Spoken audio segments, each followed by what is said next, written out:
Hi, this is E.T., and this is Fred Fulton.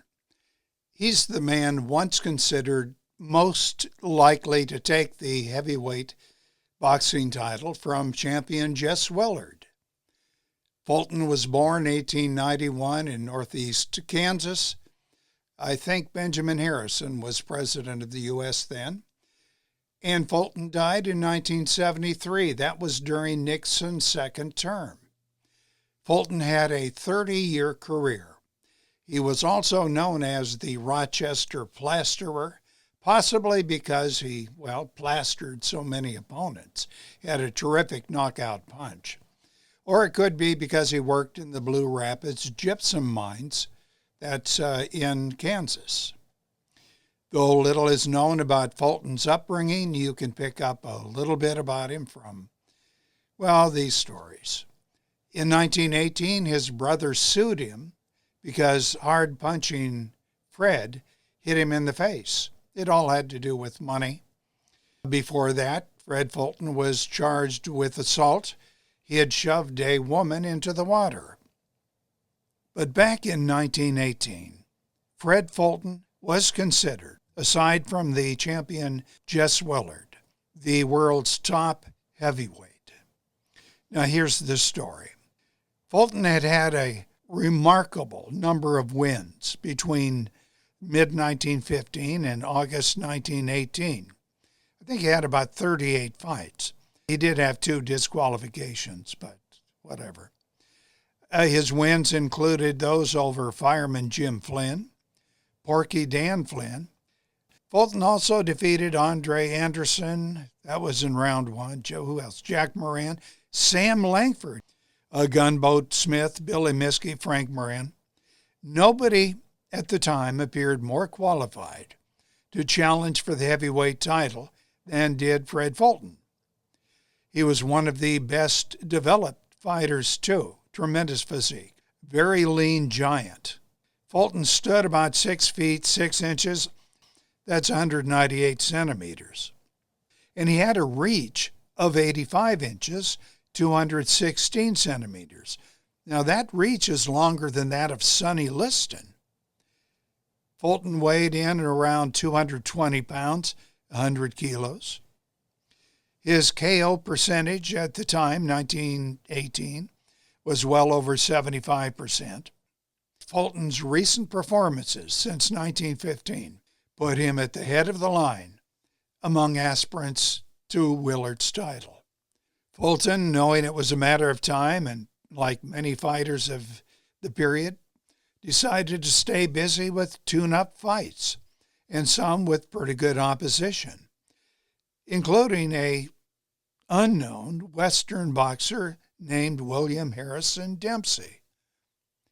Dempsey was considered the underdog against Fulton.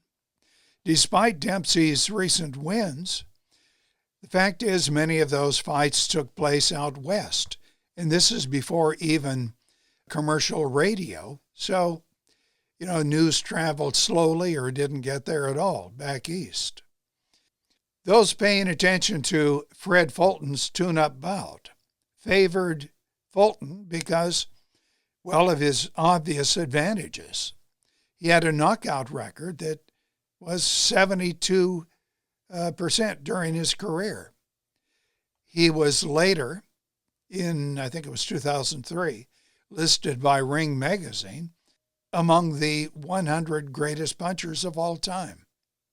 He had the advantage of size, 6 feet 6 inches, as I mentioned, 198 centimeters, compared to Dempsey's 6 foot 1 inches, 185 centimeters. And then he had a weight advantage. Fulton weighed in usually around 220 pounds, 100 kilos, whereas Dempsey was most comfortable around 185 pounds or 84 kilos. And then there was the reach, 85 inches for Fulton, 216 centimeters. Jack Dempsey, 73 inches, 185 centimeters.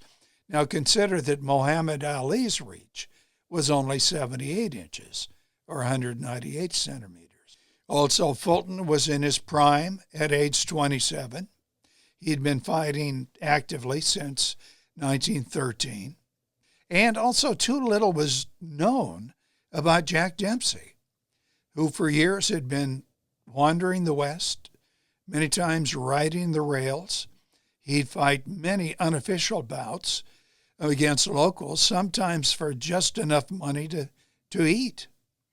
The Dempsey-Fulton clash took place in Harrison, New Jersey. I think that's since been absorbed into Greater Newark. It was July 27 of 1918, just months prior to the end of the Great War, World War I. 10,000 fans attended this fight, assuming that the bout was to guarantee Willard signing to fight Fulton. Fulton was by far the betting favorite. Now you can check out the size difference here.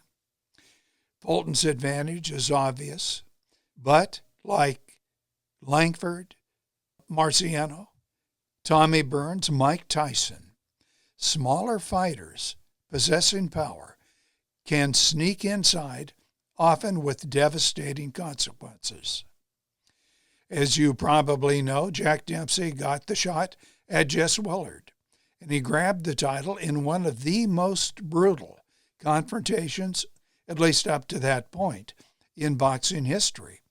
And it was a battle that was to later influence a young Mike Tyson.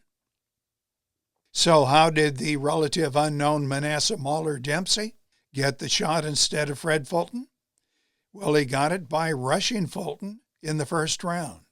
He landed a smashing left to Fred's body, followed by a right to Fulton's chin. In 18 seconds, it was over. Mike Collins was Fulton's manager. He was screaming at Fulton, "Get up, get up." And when he didn't, Collins was so angry that he refused to ever work with him again. A postscript to this story is this. Dempsey, a year later, July 4 of 1919, took the title, as you know.